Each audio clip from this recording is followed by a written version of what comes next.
Toy Story y la revolución animada. 30 años. ¿En qué momento pasaron 30 años del estreno de Toy Story al día de hoy? Hace 10.950 días, más o menos, una empresa llamada Pixar colocaba en los cines su primer largometraje, que es, al mismo tiempo, el primer largo en la historia completamente animado por computadora.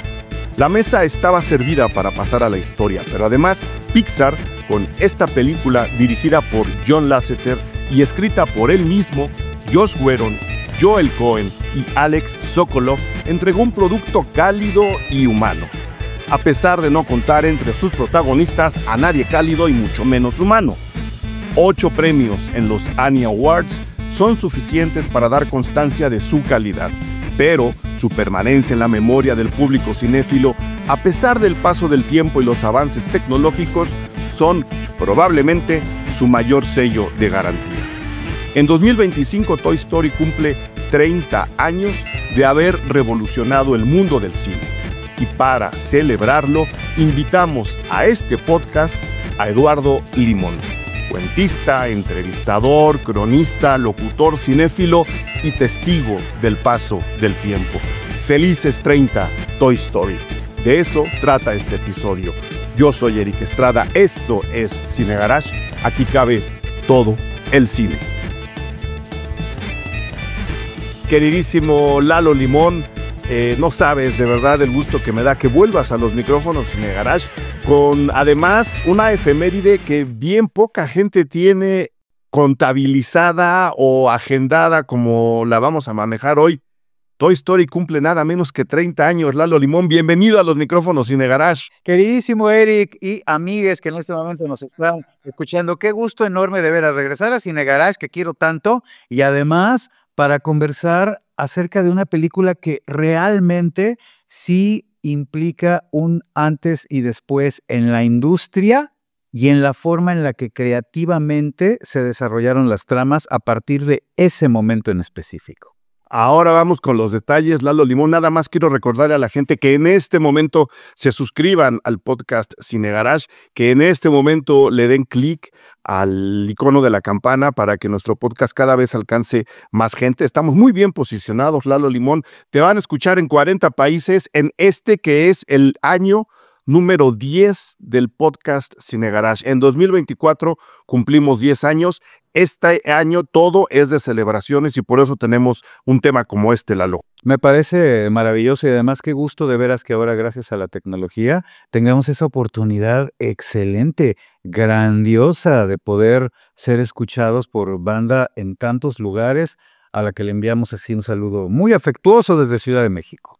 Exactamente, desde la gran Tenochtitlán. 30 años de Toy Story, Lalo. ¿Cuántas canas están saliendo en este momento que la gente está haciendo cuentas de, yo estaba en la prepa, yo estaba en la secundaria?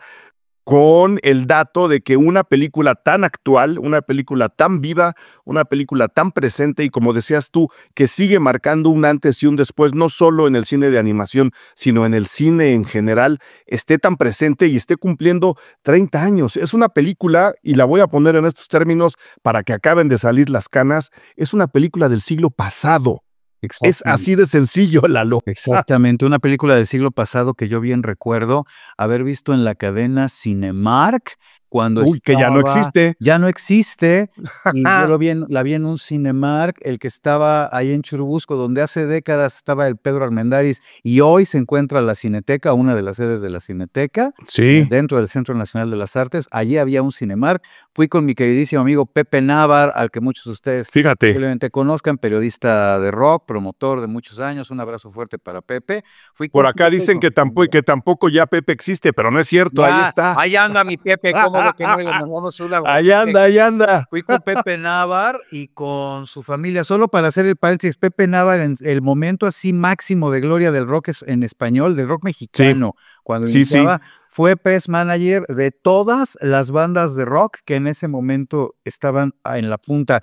Cuca, Maldita, Caifanes, Bueno, afuera Joaquín Sabina, llevaba todo Pepe Navar, un tipazo, querido amigo, y él me invitó a darme la vuelta, fui con su esposa y con su hijo pequeñito, que hoy trabaja para una cadena de eventos deportivos y es acá. Fíjate. Sí, ya reconocísimo, pero un escuincle en ese momento, Cristian, querido su hijo con el que fui. Y bueno, mi primer, y digo así subrayándolo, mi primer contacto con Toy Story, peli de la que salí chillando, Lloraste. conmovidísimo, sí, claro. Antes de dar la trivia y el origen de Toy Story, que aquí tengo ya marcados en el guión, vamos a hacer una revisión de la película desde lo personal. ¿Por qué saliste chillando? ¿De qué te habló Toy Story? ¿De qué trata Toy Story? Para que la gente pequeña, que también nos oye mucha gente muy joven, Lalo, eso me está dando un gusto enorme. Estos últimos 2 años se ha sumado público bien joven al podcast Cine Garage, que a lo mejor no han visto Toy Story, o a lo mejor no han visto lo que tú viste. ¿Cuál fue esa experiencia primera con Toy Story? Empezando por que nos digas de qué trata la película. Bueno, la película se trata de un grupo, es una premisa espectacular. ¿Cuántos de nosotros, de nosotras, habrán en algún momento pensado esa posibilidad? Como pequeñito siempre está presente de que cuando te vas, tus juguetes cobran vida. ¿Qué pasa con ellos? ¿No? Una duda que además creo que todas las infancias han tenido en algún momento.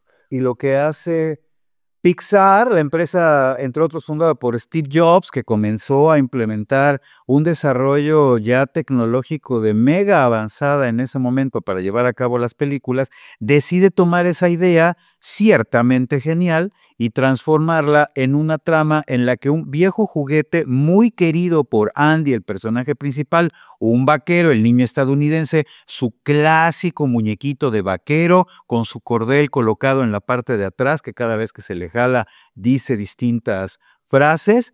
Un día ve sacudido todo su mundo porque en el cumpleaños, si mal no recuerdo, 7 o 9 de Andy, este recibe como regalo un juguete hipertecnologizado, un astronauta con alas, luces, casco, colores brillantísimos, nueva tecnología, nuevos materiales, Buzz Lightyear, que a diferencia del resto de los juguetes que tienen años conviviendo en el cuarto de Andy, llega y aquí empieza la maravilla de la película, completamente convencido de que él es un explorador del espacio que ha sido colocado allí para cumplir con una misión y se encuentra en ese momento rodeado por puro ser extrañísimo, Extrañísimo. exótico, y habla de cosas que él no comprende. Y a partir de ello comienza la película. Es hermosa. Mira, me voy a súper adelantar, pero ¿qué es lo que me hizo llorar? Lo recuerdo muy bien y la estaba revisitando y nuevamente me conmoví cuando en un momento Buzz impresiona a todos los juguetes con el hecho de que Buzz es el nuevo juguete. Buzz Lightyear, exacto, es el nuevo juguete, convence a todos de que sí puede volar con una serie de artilugios muy raros y un poco de suerte. Vuela y todos los juguetes de la habitación con la boca abierta, salvo Woody, el muñequito vaquero, el rey de todos los juguetes hasta ese momento, que además de tenerle celos, dice, este cuate no vuela, este cae con estilo. Una maravilla. Que posteriormente en él, ahí sí hay que señalarlo, gran momento Disney que resuelve la película, vuelve a repetir la frase, pero cuando ya las cosas son completamente distintas. Claro. Los ha madurado, ya han recorrido un camino del héroe bellísimo, trepidante, hermoso, y hay un punto nodal de la película, bello, el momento de resolución puramente Disney, en el que Buzz tiene que volar, se ve impulsado a hacerlo para salvarse y para salvar a su ya en ese punto novísimo amigo que es Woody. Y justo cuando van volando, dice, oye, ¿estás volando vos? Y Buzz le responde, no, no estoy volando, estoy cayendo con estilo. Exactamente. Que es un poco lo que se digo, no voy a comparar jamás a Buzz Lightyear con Vicente Fernández, pero es un poco lo que se dice de Vicente Fernández. Este no canta, nomás grita bien, ¿no? Oh, pues gritaba Pero- con estilo, no, pero ya que trajiste Pero- a Vicente Fernández a la pared, No. oye, uno de los grandes, las grandes voces, ni hablar, ni hablar. Tengo mis respetos en otra clase de intérpretes, pero mi Chente, caray, él no dejaba de cantar ni que la gente siguiera aplaudiendo. No me hagan hablar de la música con mariachi porque aquí no sale nadie con cabeza. Pero volvamos a Toy Story. Lo contaste muy bien. Nada más, y creo que aquí es el momento de dar justo esta parte de información dura que tengo sobre la película. Tú decías, momento Disney, este momento Disney, el otro. Y si bien ahora mucha gente tiene a Pixar o a Pixar y a Disney en el mismo paquete, en ese momento Pixar estaba luchando realmente muy fuerte por consolidarse primero como un estudio de animación, que lo fue después de esta película, y funcionó como estudio de animación fuera de Disney, porque ellos todavía no estaban comprados por Disney, solamente hacían algunos trabajos que Disney les encargaba. A ver, anímame esta parte. Métele retoque aquí, porque Pixar era una empresa de animación y generación de software, de animación por computadora, que era algo que en gran parte del siglo XX no existía. La animación era concebida, digamos, de forma tradicional como la animación cuadro por cuadro, que es lo que conocemos ahora, así se le maneja, ¿no? Que con dibujos hechos a mano, con 24, quizá 30 cuadros por segundo para generar un movimiento. Y Pixar no era parte de Disney, pero al estar emparentados con la empresa, como dices, sí tenían el ojo para decir, a ver, si metemos esto que es completamente Disney, pero le damos un toque novedoso, porque creo que los discursos de Disney se modernizaron un poco, solo un poco, con la entrada de Pixar a la empresa. Creo que si modernizamos los discursos de Disney, si mientras permanecen, podemos en algún momento hacer más negocios con ellos. Es decir, tenemos aquí a la creatividad al servicio del mercado, o al revés, como lo quieran ver, y en muy pocas palabras, teniendo a la gente talentosa que teníamos y que tenemos en Pixar. Yo todavía tengo muchos amigos que trabajan ahí. Era un ganar-ganar. Creo que la fórmula salió, no Lalo, así decir, a ver, vamos a echar estos anzuelos para que Disney realmente se anime a distribuir la película, que era un poco el trato en esos años en Pixar. El acuerdo entre Pixar y Disney era, Pixar hace las películas y Disney las distribuye. Pero hasta donde recuerdo, Disney tenía la última palabra de decir, pues sí, yo las distribuyo, pero esta no me gusta, esta sí me gusta. Entonces, Pixar arma Toy Story y la fórmula se convierte en una fórmula ganadora en donde a la fecha el público sigue disfrutando los beneficios creativos y discursivos de una película como Toy Story. Un deal exitosísimo. Y fíjate, me parece, querido Eric, que lo señalaste muy brillantemente al decir, Disney maduró cuando Pixar entró en sus genes. Porque, Sí, exacto, al sí. principio la asociación no tenía con otra cosa que ver más que con el hecho de que producto terminado, producto que Disney agarraba y con todos sus poderosos tentáculos ubicados a lo largo de todo el planeta, distribuía, llegaban naturalmente a todos los cines del orbe. Pero exacto, Pixar lo que hace es incorporar a la narrativa Disney temas contemporáneos y personajes trazados con una complejidad que no le era natural a la casa productora Disney, y que a partir de la entrada de Pixar, poco a poco se comenzaron a transformar. Me voy a brincar ligeramente, Eric, pero recuerdo el otro gran campanazo así de a libra que pegó Pixar después de Toy Story, Bichos.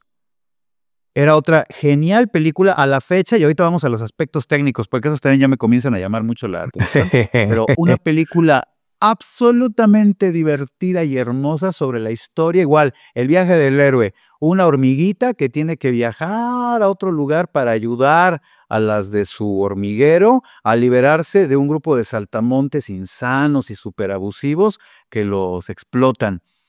Toda la historia y los personajes que se trazan a lo largo de ella implicaba una construcción psicológica y social que antes los personajes Disney no tenían. Volvemos a Toy Story y de alguna forma lo mismo ocurre. Hay incluso una crítica divertida, sutil, muy velada, muy inteligente a los aspectos más institucionales de las religiones, en la figura de estos marcianitos simpatiquísimos que se encuentran convencidos de que una vez que los agarran en la juguetería y todo, van a un mejor lugar y se han contado toda una historia acerca de un paraíso que viene después de esta vida, que en realidad no es la última porque luego viene otra. Es divertidísimo y todo el tiempo los extraterrestres se manejan como una suerte de monjes tibetanos graciosísimos que reciben a Vos como si fuera una deidad y Vos los mira como el buen colonizador blanco, ¿no? Hasta extiende los brazos y camina entre ellos en son de paz, muy avanzado.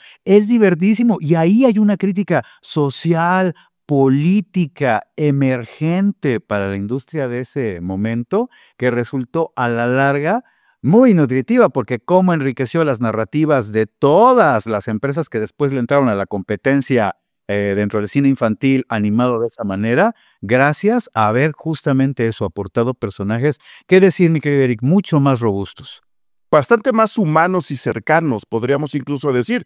Y podemos dar un dato muy al aire, que no se ha discutido, tampoco es que sea realmente relevante, pero hablando justo de lo que dices, la modernización de los discursos de Disney, la familia de Andy, el niño, yo no sé si él sea el personaje central de la película, vamos a decir que sí, para conservar tu corazón bueno y sano, así como es, pero la familia de Andy no tiene papá.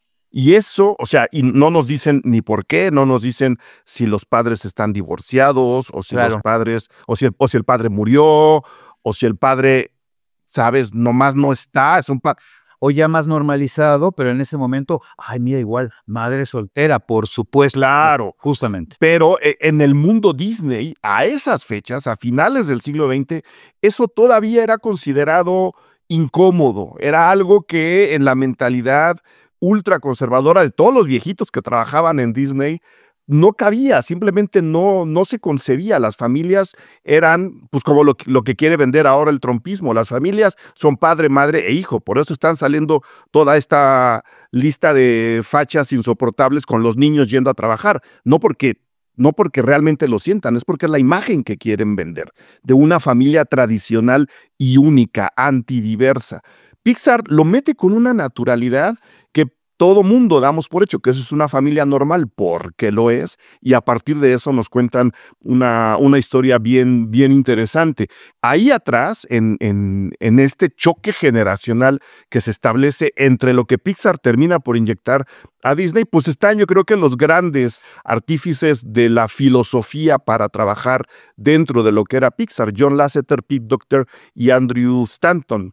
Lasseter, Docter y Stanton escriben el guión, Lasseter firma la película, él se queda con el título de director, aunque por lo menos en esas fechas Pixar trabajaba de una manera bastante comunitaria, eran una especie de generador de ideas en donde todo mundo podía opinar, nada más que aquí pues le tocó en suerte, aunque sí hizo un gran trabajo, a Lasseter quedarse con ese primer crédito de la primera película animada por computadora en largometraje de la historia, que es un poco lo que yo digo en la introducción de este episodio. Una película que prácticamente le está jugando al tú por tú con Blancanieves, que fue el primer largometraje masivo animado tradicionalmente en la historia, ya tenía las de ganar a la hora de marcar justo eso, su sello y su pisada en la historia del cine universal, y se convierte en un trancazo que termina por definir y redefinir lo que era la industria cinematográfica en esos años, Lalo. Sí, ahora que estás mencionando Blancanieves, fíjate en su momento lo que implicó para la sociedad de la época y para la industria el hecho de que efectivamente por primera vez un grupo de, hay que decirlo a la fecha, entrañables personajes animados representan una historia compleja, justo que dura más de la hora y media. Y eso fue una revolución. Qué bien lo estás poniendo, y digo, bueno, yo estoy muy de acuerdo con lo que tú dices. Fíjate, primer gran hito de los muchos que existen dentro de la historia de la animación o de la producción de dibujos animados en la industria del entretenimiento mundial en general y estadounidense en particular, Blancanieves, con todo lo que ello implica. Y Claro. años después se crea una elipsis gigantesca. El siguiente gran momento dentro de muchos, reitero, que tuvo la animación a lo largo de esa historia, es precisamente Toy Story, donde la animación dio un salto cualitativo gigantesco, toda vez que ya no se trataba de las láminas pintadas a mano, una por una, proyectadas sobre fondos previamente también pintados, en fin. No, aquí todo a través de la computadora, y ese avance sustentado en una historia encantadora, al igual que como en su momento lo fue con Blancanieves, pues resultó una combinación ganadorcísima. Claro, nada más para afinar el dato, si yo marco a Blancanieves, porque dentro de la historia Disney Pixar, que no era lo mismo, pero ahora sí están una dentro de la otra, ya diremos quién dentro de quién, ¿no? Ya luego lo debatiremos. Evidentemente hay largometrajes que se consideran en la historia del cine como previos. Ahora hay una pelea muy grande de parte de la comunidad argentina, que dicen que El Apóstol, la película de 1917, con un discurso político muy marcado, muy crítico al poder de Quirino Cristiani, fue el primer largometraje animado de la historia. Sin embargo, lo último que he podido leer habla, nada más para que vean las dimensiones que tiene, que alcanza Toy Story en el mundo de la animación universal. El primer largometraje animado de la historia. Ahora, a últimas fechas, con más pruebas, aunque ninguna de las dos películas existe en realidad, ni El Apóstol, se le adjudica a Creation, una película de Pinto Colvig de 1916. De ese calibre estamos hablando. La animación consiguió su primer largometraje en el 16, si le creemos a los últimos datos históricos. En el 17, sí, no, volteamos un poco a ver a un cine ahora tan maltratado como el argentino. Creation, de Pinto Colvig, fue el primer largometraje de la historia en cuestión de animación. Luego el gran hito, como dices, es Blancanieves.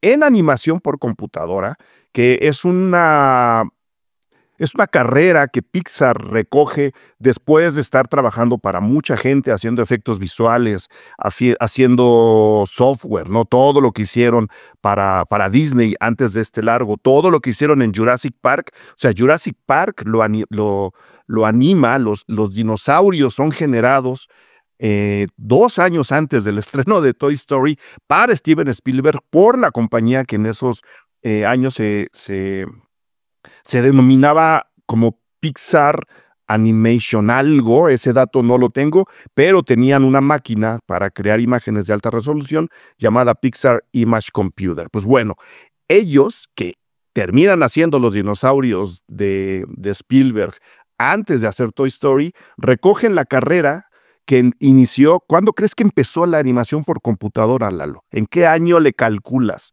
Así sin saber. Oye, es que no tengo idea, pero además me encanta porque me estás enriqueciendo la cultura general. Pobrecito cine argentino, pobrecita de nuestra Latinoamérica. Llegó Disney con su Blancanieves y pasó al y aplastó muchos datos. Largometraje. Hoy me estoy enterando que en realidad el primero fue argentino. Híjole, estará bien bueno buscarlo. Luego me pasas una liga o algo, pues será divertidísimo, interesantísimo verlo. Pero mira, yo como millones siempre he establecido que fue Blancanieves. Ahora, con esta pregunta, yo digo capciosa que me estás haciendo. Sí. Sé que no tienes el dato. Yo para la gente que también empiece a maquilar, ¿en qué año creen que se hizo el primer corto de animación por computadora en la historia? Hijos, ¿qué? ¿Principios de los 80, fines de los 70? No, más para atrás, 1961. No me digas, qué barbaridad, mira cómo somos. Exacto, mira. Nadie de los que oye este podcast habíamos nacido, nadie. Nadie, ya estaban haciendo pruebas en computadora para animar cosas. Se llamó Catalogue, fue de 1961, fue el primer corto de animación en la historia. El primer corto de animación por computadora que recreó una figura humana es de 4 años después, se llama Computer Ballet, es de 1965, que es justo digamos, el santo grial de la animación, animar a un humano lo suficientemente bien como para que sea creíble.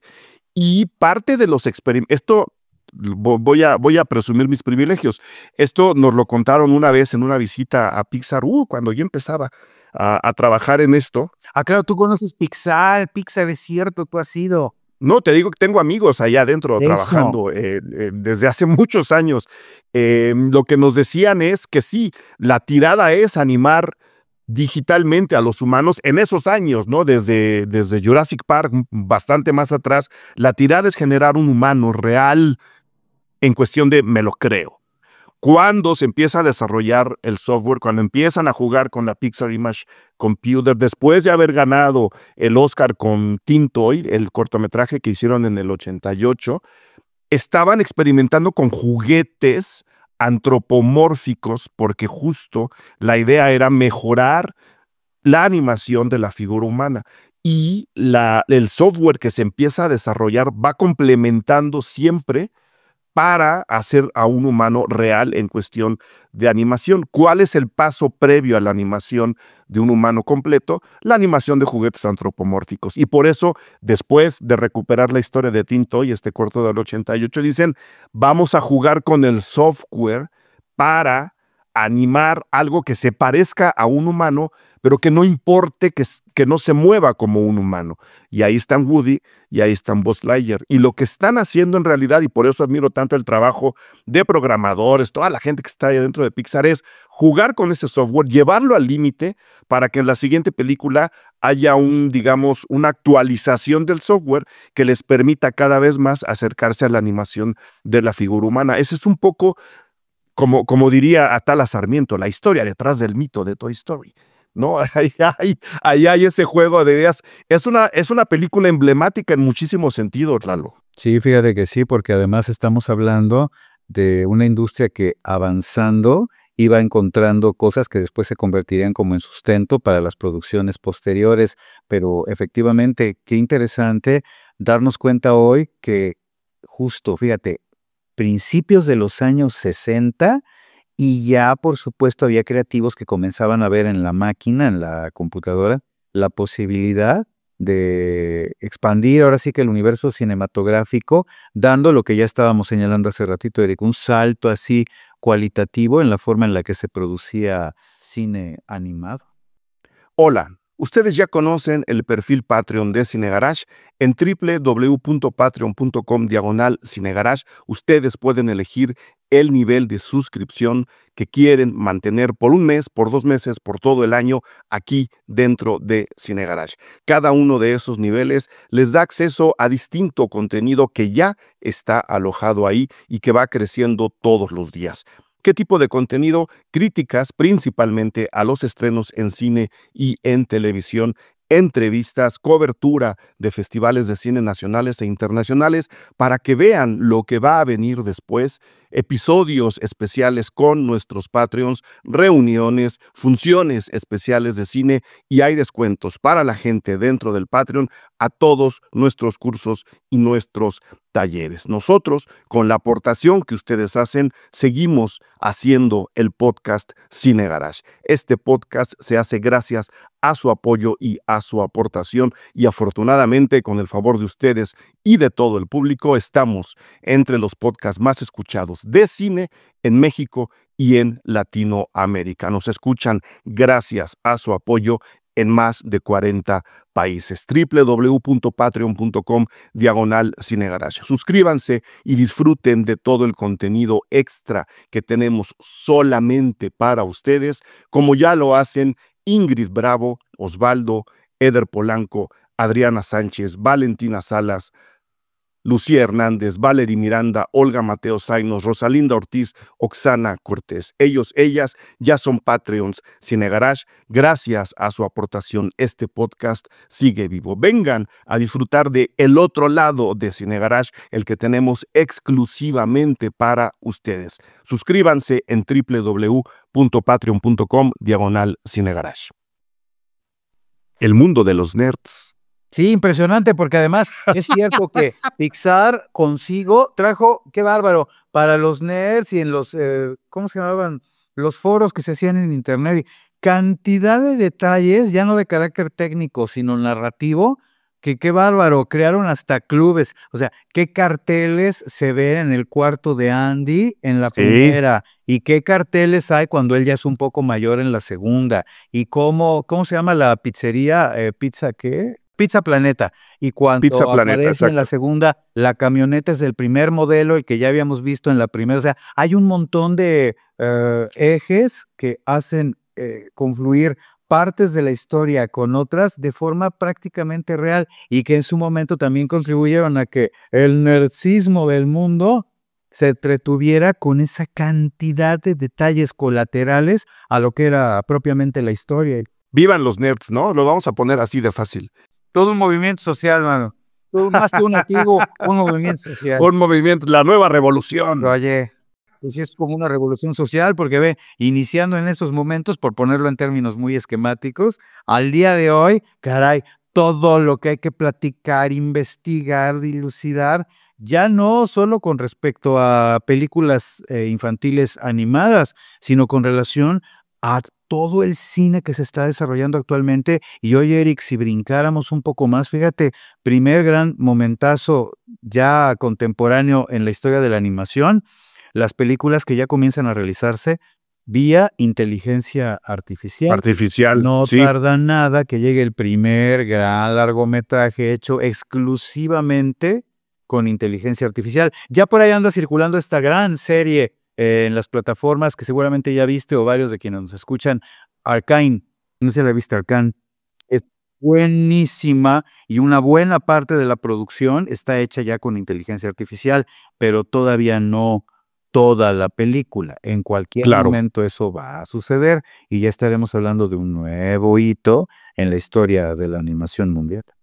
Por lo pronto, el hito que nos ocupa en esta ocasión es justo el de Toy Story, que curiosamente nadie cuestionó por qué no había nombre en español, ¿no? Es una cosa simpática, curiosa de esta película en particular. Sí, estás mencionando algo súper interesante. Quizás, no estoy seguro, pero quizás fue la primera que se llamó como franquicia igual en todos lados y a nadie le pareció mal. Quizás porque la frase, el nombre, la marca, es muy sonora y se oye súper bien y todos entendíamos. Se oye muy bien. Toy Story queda increíble y en todos lados fue promovida como tal. Claro, aquí nadie tuvo, afortunadamente, el arrojo de bautizarla como una historia de juguetes. Nadie, Toy Story. Y eso la transformó, pues, entre otras cosas, en la poderosa franquicia que es hasta la fecha. Porque a Books sí le cambiaron a Bichos. En México sí se llama Bichos, ¿no? Exactamente. Y Toy Story, ¿no? Toy Story. Bueno, yo, entre varias cosas, yo creo que vieron que ahí había una franquicia y dijeron, así se va a llamar. Y dos, serán los años de la globalización. Empezábamos justo a decir, a ver, esto se llama de tal forma, no andemos, odio el término, pero no andemos tropicalizando. Se va a llamar Toy Story y no se va a llamar Los siniestros juguetes de Sid, que es el pobre, que es el villano de la película. El outsider muy bien trazado, con su playera negra. Es un niño maltratado, o sea, para seguir hablando de la modernización de los personajes de Disney, para mí Sid, ahí donde vive, ahí como es, en esa casa tan oscura, es un niño olvidado, es un niño maltratado, es un niño que está reaccionando con violencia a la violencia que recibe de su familia o del entorno. Es un personaje bien interesante y es, además, en toda la serie de películas de Toy Story, es el único villano humano de todas las películas. En el resto de las películas, los villanos siempre son juguetes, Lalo. Tienes razón. Solo en la primera aparece el villano humano, que es Sid, que como muy bien señalas, es reflejo del medio en el que se está, lluvia de comillas, desarrollando. El niño es violento porque evidentemente todo a su alrededor, en el ambiente en el que vive, es violento. Entonces sí, estamos hablando también de un personaje muy bien construido. Y ahora que lo tocabas, es también muy curioso pensar cómo en el resto de las películas o las que vinieron después como parte de la franquicia, los villanos, exacto, se tratan ya de muñecos, pero además muñecos que cada vez se fueron volviendo más complejos porque el Otto, para la tercera, ¿no?, de Toy Story, para mí ahí cierra increíble la franquicia de premio humano para el resto de la historia, porque la cuarta película es muy buena, hay que decirlo, es muy buena, pero desde mi perspectiva ya es súper derivativa, Eric, ya chole de los juguetes vivos y a ver qué más le inventamos, y ahora vamos a meter uno que no sea juguete, ¿no? Y es cuando entra, ¿qué? Fork, ¿no? El tenedorcito, que es muy simpático, pero que ya es pura derivación. Pero las tres primeras son geniales. Y ahora que lo mencionabas, el malo, el villano de la tercera, es complejísimo, fabuloso y es un muñequito, el genial Lotso. Yo le propongo a la gente que nos escucha, si alguien va a hacer su tesis en animación, en cine, en comunicación, en periodismo, en sociología. Creo que analizar esta transformación de los discursos de Disney, en particular en sus colaboraciones con Pixar, desde la entrada de Toy Story, cómo han cambiado, como decías tú, incluso el viaje del héroe ha cambiado, se ha insertado el viaje de la heroína. Yo tengo por ahí planeado un podcast especial sobre el viaje de la heroína, que es completamente distinto a partir de Toy Story. Creo que sería un buen tema ver cómo Pixar, siendo también una empresa, ¿no? Estando dentro de la industria, que no es precisamente una empresa o una comunidad libertaria al 100%, sí acabó modernizando a una casa productora como es Disney en formas en que no se imaginaron. Yo propongo el tema ahí. Ahora, Lalo, tú me decías hace rato, tecnológicamente, técnicamente, la película te volvió a llamar la atención ahora que la revisaste. ¿A qué te referías? Porque si bien podemos entender que el paso del tiempo evidentemente va a hacer que la animación que hace 30 años era completamente vanguardista, Claro. ahora, frente a los softwares contemporáneos, No, tenga una desventaja natural. claro. Fuera de eso, creo que la película tiene muchos ganchos para que desde lo técnico nos vuelva a llamar la atención. ¿A qué te referías, Lalo? Bueno, fíjate, precisamente a eso que estabas mencionando. Yo la revisitaba y sí, obviamente, piensas en automático, dices, ya está envejeciendo, ya la animación ya se ve poco Son 30 extraña, la forma en años. la que están colocados los planos y todo. Pero el guión es tan bueno que la película corre una maravilla. No tienes ningún problema con estar viendo algo medio viejecito, un tipo de animación ya un tanto vetusta. Imagínate, 30 años con todo lo que estamos viendo hoy. Pues sí, ya la escena del vuelo de Woody en el cuarto es así como media, ¿no? Cuando la agarra que es un móvil que hay en el cuarto de Andy y con eso se impulsa para establecer así un vuelo como si de verdad lo hubiera hecho durante toda su vida. Toda esa secuencia ya se ve avejentada, pero es tan linda junto con toda la película que sigue funcionando como lo clásico de toda la historia, Eric. Productos culturales que se desarrollan de tal forma que pase el tiempo que pase, siguen pareciendo nuevos, siguen siendo poderosos. Desde una canción de los Beatles hasta una película de Toy Story, pasando por cualquier cantidad de productos culturales que han resistido el paso del tiempo, más allá de la tecnología que los sucedió. En el caso de Toy Story estamos hablando efectivamente de una buenísima película, independientemente de que ahora estoy pensando en un integrante ya de la generación alfa, un chavite que nos escuche en este momento que tenga 10 o 12 años, pues va a ver Toy Story y le va a parecer el equivalente a una animación con plastilina. Claro. Pero la historia, te aseguro, lo va a seguir enganchando porque es genial. Y yo para hablarle a la generación alfa, ¿ya tiene nombre? ¿Ya son generación alfa? Yo lo acabo de escuchar y me Ah, pareció que era, sí, ya le dimos la vuelta ya, al alfa, ya. ya pasamos por omega. ¿Sabes? Y en lo que leía, el aporte de por qué generación alfa era interesantísimo, y tú y yo, y muchos de quienes nos están escuchando en este momento lo vamos a comprender.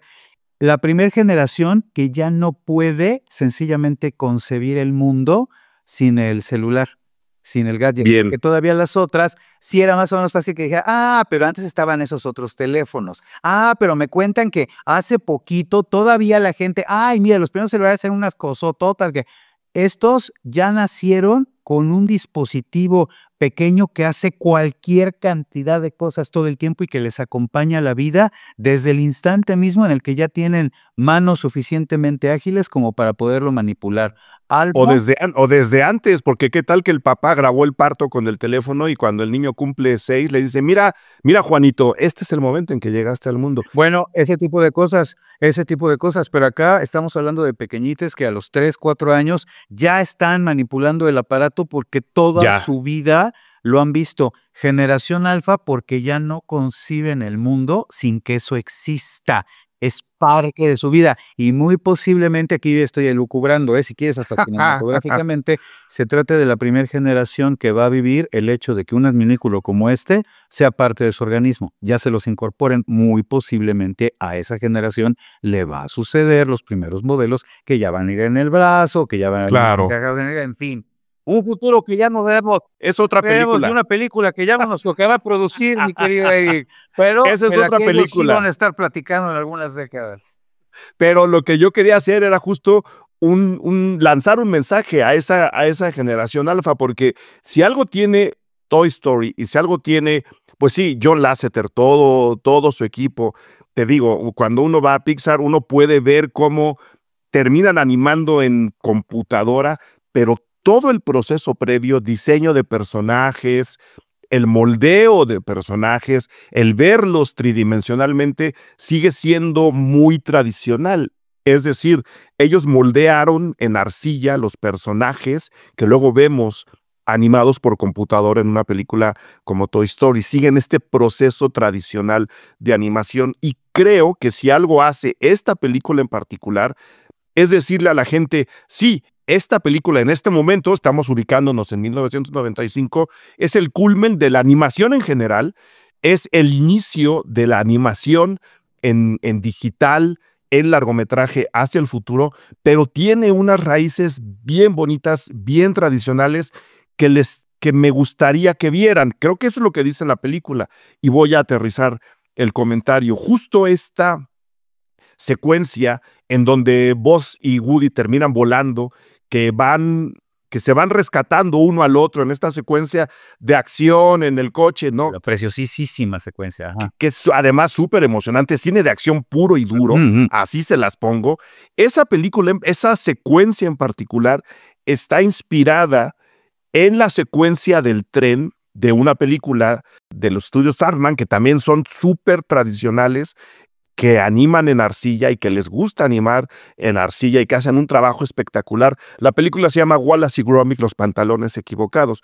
Wallace y Gromit, para la gente de la generación alfa que nos escucha, son dos personajes emblemáticos justo de esos estudios y justo de la animación en general. Y dentro de esta película hay una secuencia de una persecución en un tren de juguete.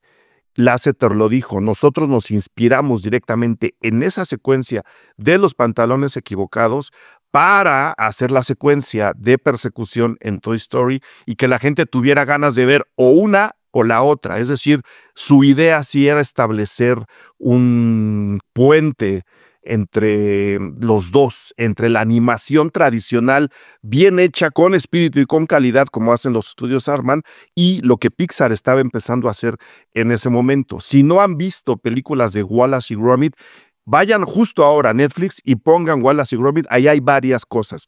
Y luego empiezan a buscar por internet, van a encontrar una lista impresionante de películas bien, bien bonitas, Lalo. Esto que estabas mencionando ahora, Eric, de Wallace y Gromit, es también otro momentazo de la animación, pero fíjate, hay un recurso que unifica a todos estos grandes productos animados de Occidente, la calidad. Wallace y Gromit es de un imaginativo y de un simpático.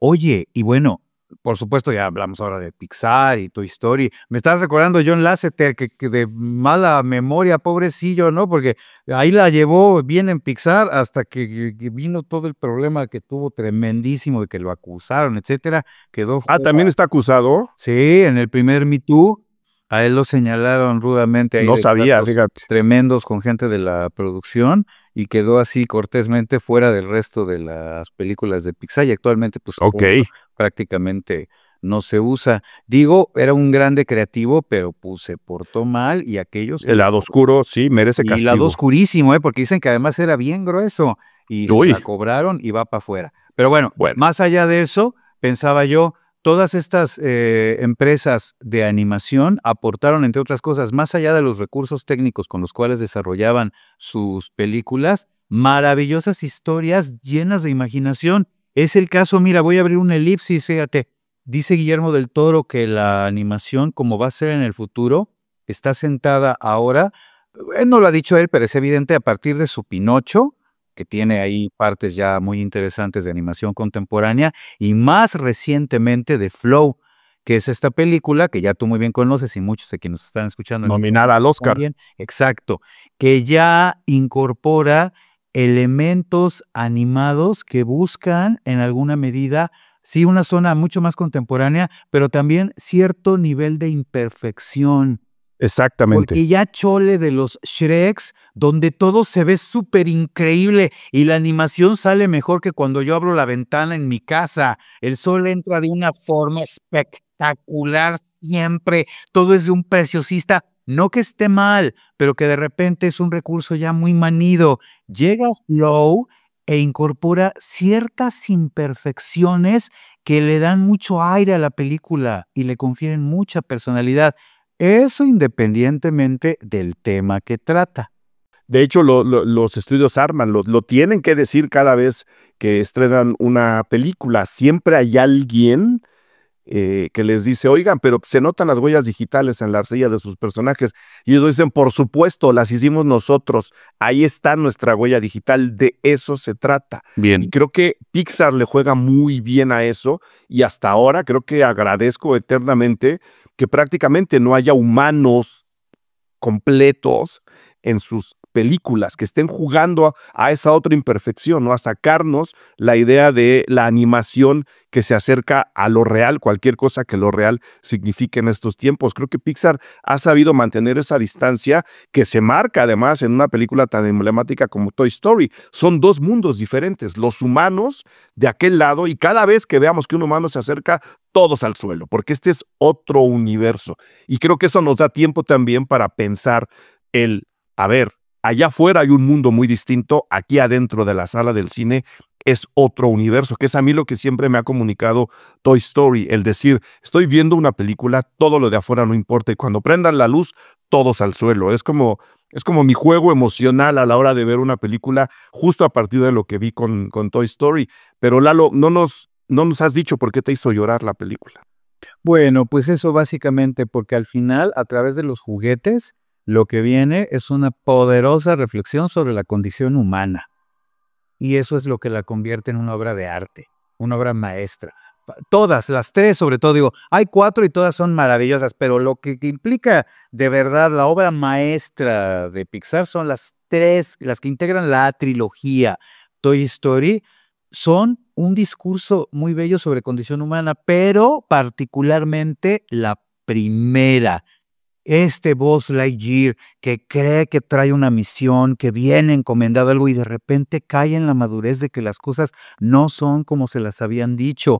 El descubrimiento de cada uno de los juguetes de su propia misión en la vida. Hay que recordar para quienes nos están escuchando en este momento, pues la cauda de personajes entrañables que acompañan a Woody y a Buzz, el dinosaurio, que es una maravilla, el cerdito, el señor cara de papa, que además, oye, es uno de los primeros juguetes diseñados en la historia, bueno, ya del siglo XX, ¿no? Una Y que empresa. es un desgraciado en la película, o sea, Exacto, todo se la ácido. pasa tirándole carrilla al pobre Woody. Eso los hace muy entrañables. Estamos hablando además de eso, de personajes que independientemente de que sean juguetes, son tan humanos, Eric. Eso es lo que lo hace tan, tan lindo a todo el desarrollo de la película y particularmente a la uno, la primera, que sí, yo era de aplauso de pie, de verdad me acuerdo, o sea, tenía la película y todo así, de verdad conmovido profundamente y encantado. Estamos hablando de un peliculón. Yo le diría a la gente que revisaran la película, que se den el chance de verla con calma, que inviten a gente joven, ¿no? Que inviten a los niños de 6, 7 años que probablemente no la han visto o que la han visto solos, porque esas cualidades tienen las películas animadas ahora, que puedes tener a los niños ahí solos, nada más echándoles el reojo. Pero creo que ver esta película, que tradicional me voy a escuchar, yo que no tengo ni familia ni hijos, ni los tendré, ver esta película en Chócalas, mano, grupo, chócalas. ver esta película en grupo, acercar a los sobrinos y a ver, vamos a ver la película y pregunten lo que quieran, creo que le da una profundidad distinta a la historia, al propio discurso. Yo sí, a mí me gustaría que la gente la revise a 30 años de distancia, quitándonos de encima estos comentarios raros de, ay, la animación está chafa. Pues sí, chavo, pero la película tiene más edad que tú. Evidentemente tiene errores técnicos que ahora, como dices, están tapados por este acercamiento a la perfección que creo que nos está haciendo mucho daño. ¿Algo más que quieras agregar de Toy Story, Lalo Limón? ¿Tienes alguna camiseta alguna vez te vi una camiseta de Toy Story cuando hacíamos puentes? No. Ah, sí, una camiseta. No, la tendría o la recordaría. Lo que tengo es un cerdito que me trajo un amigo de Canadá y que hasta la fecha es mi alcancía. Tengo mi cerdito de Toy Story, efectivamente, y además, y tiene su corcho en la parte de abajo, en su pancita y todo. Aquí lo tengo enfrente, ahorita aquí lo estoy viendo, es como uno de mis grandes recuerdos de la película. Y sobre todo eso, tengo el recuerdo de una triada, en este caso, de películas que siempre me mantuvieron verdaderamente feliz, expectante, curioso y al final conmovidísimo con relación a la historia que plantean. 30 años de una de las grandes, grandes películas de la historia humana. Échenle cuentas, ¿qué edad tenían cuando la vieron? Es la edad que tienen ahora. Ahí lo vamos a dejar. Lalo Limón, mil gracias por haber participado una vez más en el podcast Cine Garage, en donde la gente te admira, te aplaude, te sigue y te pide. En consecuencia, aquí estás. Vamos a revisar Toy Story y nos veremos pronto, Lalo. Claro que sí, mi querido Eric. Como siempre, para mí es de verdad un gustazo participar en Cine Garage. Te mando un fuerte abrazo y un abrazo para todas, todos quienes nos han sintonizado ahora. Y la invitación, corran a ver Toy Story y vuelvan a chillar con esa belleza. Gracias por escuchar Cine Garage. Si nos escuchas en Apple Podcast, regálanos una reseña para que más gente descubra este podcast. Suscríbete a Cine Garage siguiéndonos donde sea que escuches este programa para enterarte de nuestros próximos episodios. Cine Garage es parte de Sonoro. Ingresa a sonoromedia.com para escuchar más de los podcasts que aquí se producen.